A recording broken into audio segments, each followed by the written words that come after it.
A year and a bit ago, DJI announced a brand new mobile stabilizer called the Osmo Mobile, but it sucked.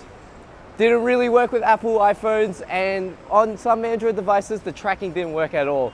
But now it's 2018, DJI have had time to rethink about their device, and now they've finally released the brand new Osmo Mobile 2. Woo!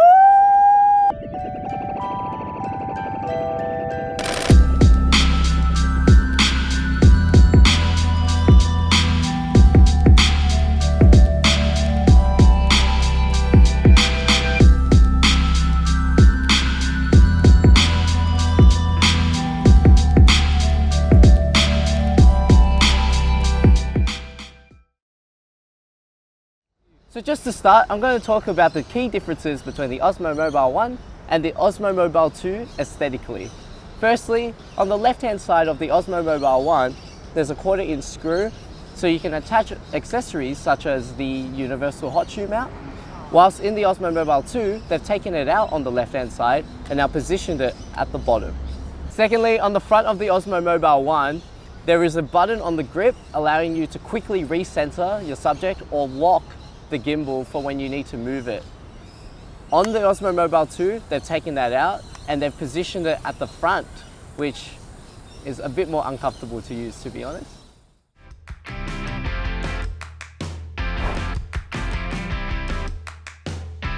Another change on the front of the gimbal is that they've taken out this 3.5mm port, which on the Osmo Mobile 1 can be used for the Flexi mic or can be used to charge the Osmo Mobile. On the new one, they've taken that out completely, and to charge the gimbal, you use the micro USB port, which is definitely a lot more accessible than a 3.5mm to USB cable. A really important feature about the Osmo Mobile 2 is that it can now be swapped from landscape to portrait mode. And unlike the Zhiyun Smooth Q or the Smooth 3, it actually clicks, which is a lot better than it just freely moving everywhere, and it's really awkward to lock in your phone. So this is a really good locking mechanism. One of my biggest gripes with the Osmo Mobile 1 was when you're charging it or trying to look at the progress of the battery. I didn't use the app that much, so I had to kind of like guess and check a lot. The only way for you to tell that the battery's low is that this button comes up red, and when you're charging, it comes up green.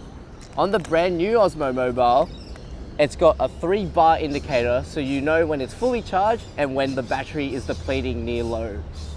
Great changes. Another great feature of the Osmo Mobile 2 is on the left-hand side, it now has a zoom switch.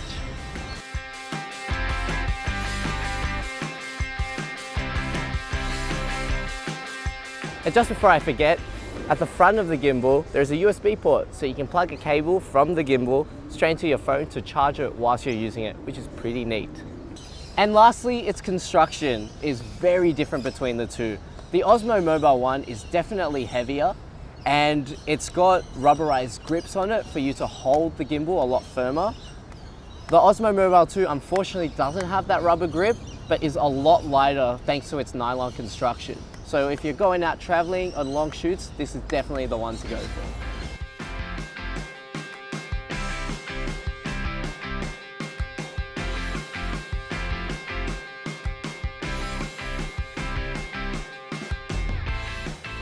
The good thing about the Osmo Mobile, just like any other good phone stabilizer or any stabilizer, it's a toolless balancing,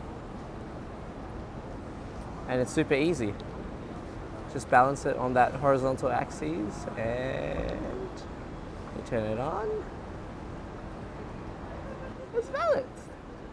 So for those who had the Osmo Mobile 1 and couldn't work the active tracking on most Android devices, I had a Samsung Galaxy S7 and it didn't work, but for once, the button works and all I have to do is just tap my face and I move and it follows me.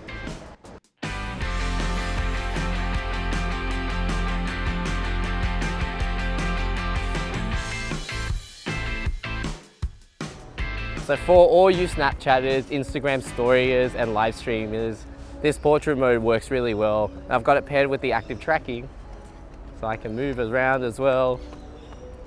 Actually, maybe I should put it on my cameraman. Come back, cameraman. Cameraman. Yes.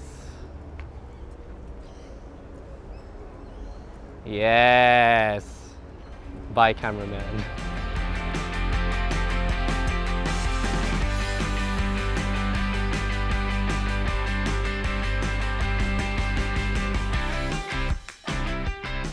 In terms of things I don't like about the Osmo Mobile 2, there are a couple.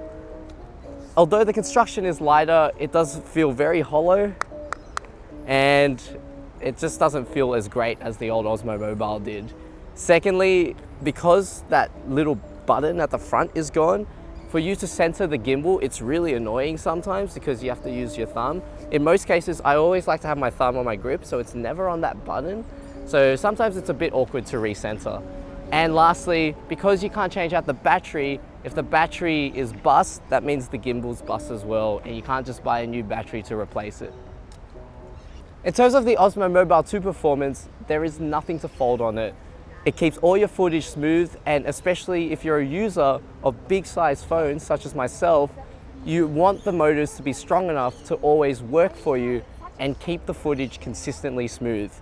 The Osmo Mobile 2 also has heaps of features such as time-lapse, active tracking, and panorama, which honestly works so well now on the Osmo Mobile 2 in comparison to the first version. And best of all, the price tag on the Osmo Mobile 2 is so much lower than the original Osmo Mobile. When I purchased the Osmo Mobile last year, it was priced at $500 Australian, whilst now the Osmo Mobile 2 is around $210 Australian, which is a significant price drop and definitely a lot of value for a gimbal of this performance. In conclusion, the Osmo Mobile 2 is one of my favorite mobile phone gimbals out there at the moment. With its price tag and amazing performance, it's really hard to overlook such a fantastic product from DJI. I rate this 5 Osmo Mobiles out of 5. Just animate 4 more of these. If you have any questions on the Osmo Mobile 2, make sure to pop them in the comments below. If you liked our video, make sure to hit the subscribe button so you don't miss out on our latest updates.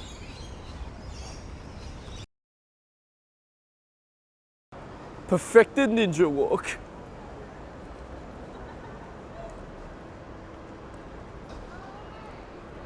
Look at this auto calibration.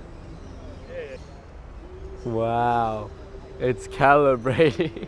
Basically, I'm doing this because it looked like my footage started to get a bit slanted. I'm gonna calibrate the gimbal again so it stays straight.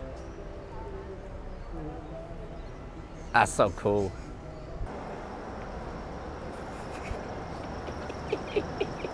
Oh no!